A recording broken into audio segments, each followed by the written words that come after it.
ಸಮಾನತೆಗೆ ನಮ್ಗೆ ಇದು ಬರೀ ನಿಮ್ಮ ಆಸ್ತಿ ಅಲ್ಲ. ಈ ರಿಸರ್ವೇಶನ್ ಕಾಂಗ್ರೆಸ್ ಪಕ್ಷದ ಆಸ್ತಿ, ಕಾಂಗ್ರೆಸ್ ಪಕ್ಷದ ಕಾರ್ಯಕ್ರಮ. ಇದಕ್ಕೆ ತಾವು ಗಮನ ಇಟ್ಕೊಳ್ಬೇಕು. ಸೊ ಚೀಫ್ ಮಿನಿಸ್ಟರ್ ಕೂಡ ನಾವು ಇದ್ರ ಬಗ್ಗೆ ಬಹಳ ಆಲೋಚನೆಯನ್ನು ನಾವು ಮಾಡಿದ್ದೇವೆ. ಆತ್ಮಗೌರವದಿಂದ ನಿಮ್ನೆಲ್ಲ ಬದುಕಿಸಬೇಕು, ಇಲ್ಲ ಅಂದ್ರೆ ನಿಮ್ಮ ಆತ್ಮಗೌರವಕ್ಕೆ ನಾವು ಧಕ್ಕೆ ತರೋಕೆ ನಮ್ಗೆ ಇಷ್ಟ ಇಲ್ಲ. ಸೊ ಒಂದರಿಂದ ಈ ದೇಶದ ವಿದ್ಯಾವಂತರು, ಬುದ್ಧಿವಂತರು, ಪ್ರಜ್ಞಾವಂತರು ಎಲ್ಲರೂ ಸೇರಿ ಒಟ್ಟಾಗಿ ಇಟ್ಕೊಂಡು ಚರ್ಚೆ ಮಾಡ್ತಾ ಇದೀವಿ. ಎಲೆಕ್ಷನ್ ಆಗಿದೆ, ಎಲೆಕ್ಷನ್ ಆದ್ಮೇಲೆ ಒಂದಿನ ನಾವು ಕೂತ್ಕೊಂಡು ಪಕ್ಷದಲ್ಲೇ ಕೂತ್ಕೊಂಡು ಚರ್ಚೆ ಮಾಡಿ ತೀರ್ಮಾನ ಮಾಡ್ತೇವೆ.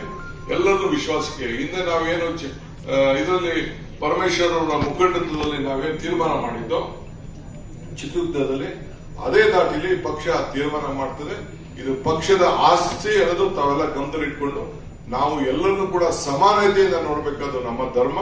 ಸೊ ನಾನು ಈ ಪಕ್ಷದ ಅಧ್ಯಕ್ಷರಾಗಿ ಈ ಜವಾಬ್ದಾರಿಯನ್ನು ನಿರ್ವಹಿಸುವಂತ ಸಂದರ್ಭದಲ್ಲಿ ನನಗೆ ಎಲ್ಲರೂ ಕೂಡ ಒಂದೇ ಅನ್ನೋದು ಕೂಡ ಈ ಸಂದರ್ಭ ಹೇಳಲಿಕ್ಕೆ ನಾನು ಬಯಸ್ತಾ ಇದ್ದೇನೆ. ಇದನ್ನೇ ಬಾಬಾ ಸಾಹೇಬ್ ಅಂಬೇಡ್ಕರ್ ಅವರು ಕೂಡ ರೂಪಿಸಿರುವಂತದ್ದು. ಅದಕ್ಕೆ ಬಾಬಾ ಸಾಹೇಬ್ ಅಂಬೇಡ್ಕರ್ ಅವ್ರನ್ನ ಎಲ್ಲರೂ ಕೂಡ ಇವತ್ತು ದೇವರ ಸಮಾನದಿಂದ ನೋಡ್ತಾ ಇದ್ದಾರೆ. ಆ ನಿಟ್ಟಿನಲ್ಲಿ ಆ ಕಾರ್ಯಕ್ರಮವನ್ನು ನಮ್ಮ ಪಕ್ಷ ರೂಪಿಸ್ತದೆ ನಮ್ಮ ಮಾತನ್ನ ಹೇಳಿ ನಿಮ್ಮೆಲ್ಲರಿಗೂ ಶುಭ ಹಾರೈಸಿ, ಈ ದೇಶದಲ್ಲಿ ಪರಿಶಿಷ್ಟ ಜಾತಿ ಪರಿಶಿಷ್ಟ ಪಂಗಡದಲ್ಲಿ ಆಂಧ್ರ ಪ್ರದೇಶ ಬಿಟ್ರೆ ಮತ್ತೆ ಬರೀ ನಾವು ತೀರ್ಮಾನ ಮಾಡಿದಾಗ ಇದೇ ಆಂಜನೇಯನವ್ರ ಕೈಲಿ ಬೆಳಗಾಂನಲ್ಲಿ ನಾವು ಇದನ್ನ ಮಂಡನೆ ಮಾಡಿದಾಗ ನಮ್ದು 29,000 ಕೋಟಿ ರೂಪಾಯಿ ಇತ್ತು. ಕೇಂದ್ರ ಸರ್ಕಾರ ಭಾರತದಿಂದ ಕನ್ಯಾಕುಮಾರಿವರೆಗೂ ಬರೀ 80,000 ಕೋಟಿ ಇತ್ತು. ನಾವು ಅವರು ಇಡೀ ದೇಶಕ್ಕೆ 80,000 ಕೋಟಿ ಕೊಟ್ಟರು, ನಾವು ಕರ್ನಾಟಕಕ್ಕೆ 29,000 ಕೋಟಿ ಕೊಟ್ಟರು. ಇವತ್ತು ಎಷ್ಟು ಕೋಟಿ ಕೊಟ್ಟಿದ್ದೇವೆ? ವಿವಿಧ ಸ್ಕೀಮಲ್ಲಿ ನಾವು ಕೊಡ್ತಾ ಇರ್ಬೋದು. ಕೆಲವರು ರಾಜಕೀಯ ಬಿಜೆಪಿ ಅವ್ರ ಕಡೆ ಮೊಸರಲ್ಲಿ ಕಲ್ಲು ಹುಡುಕಕ್ಕೆ ನೋಡ್ತಾ ಇದ್ದಾರೆ. ಆಯ್ತಪ್ಪ, ಅವ್ರಿಗೆ ಅಧಿಕಾರ ಇತ್ತಲ್ಲ 5 ವರ್ಷ, ಏನಾದ್ರು ಮಾಡಿದ್ರ, ಏನಾದ್ರು ಬದಲಾವಣೆ ಮಾಡಿದ್ರ, ಏನಾದ್ರು ಕೊಟ್ರ, ಏನಾದ್ರು ನ್ಯಾಯ ಏನಾದ್ರು ಮಾಡಿದ್ರ? ಏನು ಮಾಡಿಲ್ಲ ಅವ್ರಿಗೆ. ಏನಾದ್ರು ಈ ಪಕ್ಷದಲ್ಲಿ ಶಕ್ತಿ ಕೊಡ್ಬೇಕಾದ್ರೆ, ಸಹಾಯ ಮಾಡ್ಬೇಕಾದ್ರೆ ದಲಿತರಿಗೆ, ಅಲ್ಪಸಂಖ್ಯಾತರಿಗೆ, ಬಡವರಿಗೆ, ಎಲ್ಲಾ ಜನಾಂಗಕ್ಕೂ ಯಾವ್ದಾದ್ರು ಒಂದು ಪಕ್ಷ ಇತ್ತು ಅಂತಂದ್ರೆ ಕಾಂಗ್ರೆಸ್ ಪಕ್ಷ ಮಾತ್ರ ಅನ್ನೋದನ್ನ ತಾವೆಲ್ಲ ಗಮನದಲ್ಲಿ ಇಟ್ಕೊಂಡು ತಾವೆಲ್ಲ ತಮ್ಮ ಜೀವನವನ್ನ ಉಳಿಬೇಕು. ಮುಂದಕ್ಕೆ ಎಲೆಕ್ಷನ್ಗಳು ಬರ್ತದೆ. ನಾಯಕರುಗಳಾಗಿ ಈ ರಿಸರ್ವೇಶನ್, ಮಹಿಳಾ ರಿಸರ್ವೇಶನ್ ಏನ್ ಬಿಜೆಪಿ ಮಾಡಿದ್ರ? ಇದು ಸೋನಿಯಾ ಗಾಂಧಿ ಅವರ ಚಿಂತನೆ. ಸೋನಿಯಾ ಗಾಂಧಿ ಅವರು ರಾಜ್ಯಸಭೆಯಲ್ಲಿ ಇದನ್ನ ಪಾಸ್ ಮಾಡಿಸಿದ್ರು. ಇದನ್ನ ಲೋಕಸಭೆಯಲ್ಲಿ ನಮ್ಮ ಮೆಜಾರಿಟಿ ಇಲ್ಲ ಅನ್ನೋದು ಬಂದಿದೆ. ಈಗ ಅದಕ್ಕೆ ಹೊಸ ರೂಪ ಕೊಟ್ಟು ಟಿವಿಲಿ ಮತ್ತೊಂದು ಅಡ್ವರ್ಟೈಸ್ಮೆಂಟ್ ಕೊಟ್ಟು ರಾಜೀವ್ ಗಾಂಧಿ ಅವರು 50% ರಿಸರ್ವೇಶನ್ ಮಾಡಿಲ್ವಾ? ಈಗ 369 ಸೀಟ್ಗೆ 50% ಹೆಣ್ಮಕ್ಳಿಗೆ ನಾವು ಘೋಷಣೆ ಮಾಡಿಲ್ವಾ ಅದನ್ನ ರಿಸರ್ವೇಶನ್? ನಮ್ಗೆ ನಾಯಕರ ಇವತ್ತು ಯಾಕೆ ಇಷ್ಟೆಲ್ಲ ಹೆಣ್ಮಕ್ಳನ್ನ ಕರೆಸಿ, ಯುವಕರನ್ನ ಕರೆಸಿ ಒಬ್ಬೊಬ್ಬರನ್ನ ಮಾತಾಡಿದೆ ಅಂತಂದ್ರೆ, ಒಬ್ಬ ರಾಜೀವ್ ಗಾಂಧಿ ಅವರನ್ನು ಒಂದಿನ ಮಾತಾಡಿದ್ರು ಜಿಲ್ಲಾ ಪಂಚಾಯತ್, ತಾಲೂಕ್ ಪಂಚಾಯತ್ ಇದ್ರ ಬಗ್ಗೆ ಅಮೆಂಡ್ಮೆಂಟ್ ಬರ್ಬೇಕಾ? Leader is one create leaders not followers ಅಂತ. ಹಾಗೆ ನಿಮ್ಮನ್ನ ನಾಯಕರುಗಳಾಗಿ ಹುಡುಕ್ಬೇಕು ಅನ್ನೋ ದೃಷ್ಟಿಯಿಂದ ಒಂದು 25 ಜನ ಯಾರು ಯಾವ ರೀತಿ ಮಾತಾಡ್ತೀರಿ, ವಿಚಾರವನ್ನ ತಿಳಿಸಿದೆ ಅಂತ ಹೇಳಿ ಒಂದು ಪ್ರಯತ್ನ ಮಾಡಿದೆ. ಎಲ್ಲ ಸಭೆಗಳಲ್ಲೂ ಕೂಡ ಈ ರೀತಿ ಅವಕಾಶವನ್ನು ನಾವು ಮಾಡ್ಕೊಂಡು ಬರ್ತಾ ಇದ್ದೀವಿ. ನಿಮ್ಮೆಲ್ಲರೂ ಕೂಡ ಶುಭ ಹಾರೈಸಿ, ಧರ್ಮಸೇನ್ ಅವರ ನಾಯಕತ್ವದಲ್ಲಿ ಈ ಕಾರ್ಯಕ್ರಮ ಬಹಳ ಚೆನ್ನಾಗಿ ನಡೆಸಿದಿರಿ. ಅವ್ರಿಗೆ ಈ ಸಂದರ್ಭದಲ್ಲಿ ಅಭಿನಂದಿಸಿ ಶುಭ ಹಾರೈಸಿ ನನ್ನ ಮಾತು ಮುಗಿಸ್ತೇನೆ. ನಮಸ್ಕಾರ. ಚೇರ್ಮನ್ಗಳು ಬಾಲರಾಜರವರು, ನಮ್ಮ ಕಾಂತ ನಾಯಕರವರು, ನಮ್ಮ ಯಾವ ಘಟಕಪ್ಪ ಅಶೋಕ್ ಸಾಲಪ್ನವ್ರ ಮಗ, ಸಫಾಯಿ ಘಟಕದ ಅಧ್ಯಕ್ಷರು, ಇನ್ನೆಲ್ಲ ಬಹಳ ಪ್ರಮುಖರೆಲ್ಲ ಕೂಡ ಇದ್ದಾರೆ. ಇದೊಂದು ವಿಶೇಷವಾದಂತ ಸಂದರ್ಭ. ಬೆಳಕನ್ನ ಹತ್ತಿಸ್ತೋ, ಈಗ ತಾನೆ ಜ್ಯೋತಿನ ಬೆಳಗಿಸ್ತೋ. ಈ ದೇಶಕ್ಕೆ ಪ್ರಜಾಪ್ರಭುತ್ವದ ವ್ಯವಸ್ಥೆಯಲ್ಲಿ ಬಾಬಾ ಸಾಹೇಬ್ ಅಂಬೇಡ್ಕರ್ ಅವರು ಕೊಟ್ಟಂತ ಸಂವಿಧಾನವೇ ಈ ದೇಶಕ್ಕೆ ಒಂದು ಬೆಳಕು ಅಂತೇಳಿ ನಾನು ಭಾವಿಸ್ಕೊಂಡಿದ್ದೆ. ಅಂಬೇಡ್ಕರ್ ಅವರು ಅಸಮಾನತೆಗೆ ನಿವಾರಣೆಗೆ ಪಟ್ಟಂತ ಶ್ರಮ,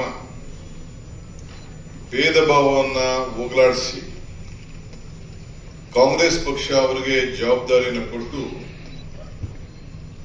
ಕಾಂಗ್ರೆಸ್ ಪಕ್ಷದ ಶಕ್ತಿ ಏನಪ್ಪಾ ಅಂದ್ರೆ ರಾಜಕೀಯವಾಗಿ ವಿಭಿನ್ನವಾದಂತ ಭಿನ್ನಾಭಿಪ್ರಾಯವನ್ನ ಇದ್ರೂ ಕೂಡ ಬಾಬಾ ಸಾಹೇಬ್ ಅಂಬೇಡ್ಕರ್ ತಮ್ಮದೇ ಆದಂತ ಒಂದು ಪಕ್ಷವನ್ನ ರಚನೆ ಮಾಡಿದ್ರು ಕೂಡ ಈ ದೇಶದ ಇತಿಹಾಸಕ್ಕೆ ಬುದ್ಧಿವಂತರು, ವಿದ್ಯಾವಂತರು, ಪ್ರಜ್ಞಾವಂತರು ಅವಶ್ಯಕತೆ ಇದೆ ಅಂತ ಹೇಳಿ ಜವಾಹರ್ಲಾಲ್ ನೆಹರು ಸಂಪುಟದಲ್ಲಿ ಅವರಿಗೊಂದು ಸ್ಥಾನವನ್ನು ಕೊಟ್ಟು ಮುಂದಾಳತ್ವವನ್ನು ಮಾಡಿ ಇವತ್ತು ನಾವು ಅವರ ಸಂವಿಧಾನವನ್ನ ಇಡೀ ದೇಶಕ್ಕೆ ನಮ್ಮ ಭಗವದ್ಗೀತೆ, ನಮ್ಮ ಕುರಾನ್, ನಮ್ಮ ಬೈಬಲ್ ಅಂತ ಹೇಳಿ ನಾವು ಅದನ್ನ ಪೂಜೆ ಮಾಡಿಕೊಂಡು ನಾವೆಲ್ಲ ಬದುಕ್ತಾ ಇದ್ದೇವೆ.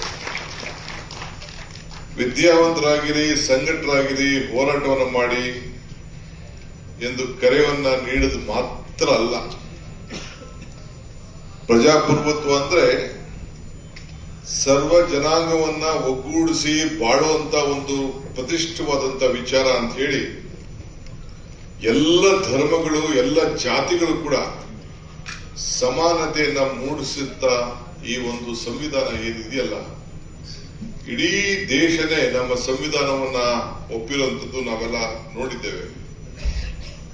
ಇವತ್ತು ಬದುಕು ನಮ್ಮ ಜೀವನದಲ್ಲಿ ನಾವು ಅನೇಕ ಸಾಧನೆಗಳನ್ನ ನಾವು ಮಾಡ್ತೇವೆ. ನಾವು ಸಾಧನೆ ಮಾಡೋದು ಮುಖ್ಯ ಅಲ್ಲ, ನಮ್ಗಿನ್ನ ಬೇರೆ ಜನ ಯಾವ ರೀತಿ ಸಾಧನೆಯನ್ನ ಮಾಡಿ ಅವ್ರ ಅಭಿವೃದ್ಧಿಯನ್ನ ಪಡ್ಕೊಂಡಿದ್ದಾರೆ ಅನ್ನೋದೇ ಅಂಬೇಡ್ಕರ್ ಅವರ ವಿಚಾರ ಮತ್ತು ಚಿಂತನೆ. ಈ ದೇಶದಲ್ಲಿ ನಾವೆಲ್ಲ ರಾಜಕಾರಣ ಮಾಡ್ತಾ ಇದ್ದೇವೆ. ರಿಸರ್ವೇಶನ್ ಸಿಕ್ಕಿದೆ, ಬಹಳ ಜನ ದೊಡ್ಡ ದೊಡ್ಡ ನಾಯಕರುಗಳಾಗಿದ್ದಾರೆ, ರಿಸರ್ವೇಶನ್ ಪಡ್ಕೊಂಡಿದ್ದಾರೆ. ರಿಸರ್ವೇಶನ್ ಅಲ್ಲಿ ನಾಯಕರಾಗಿದ್ದು ಮುಖ್ಯ ಅಲ್ಲ, ಆ ಜನಾಂಗವನ್ನ ನಾವು ಯಾವ ರೀತಿ ನೊಂದ ಜನಾಂಗವನ್ನ ಮೇಲ್ಕೆತ್ತಿದ್ದೇವೆ.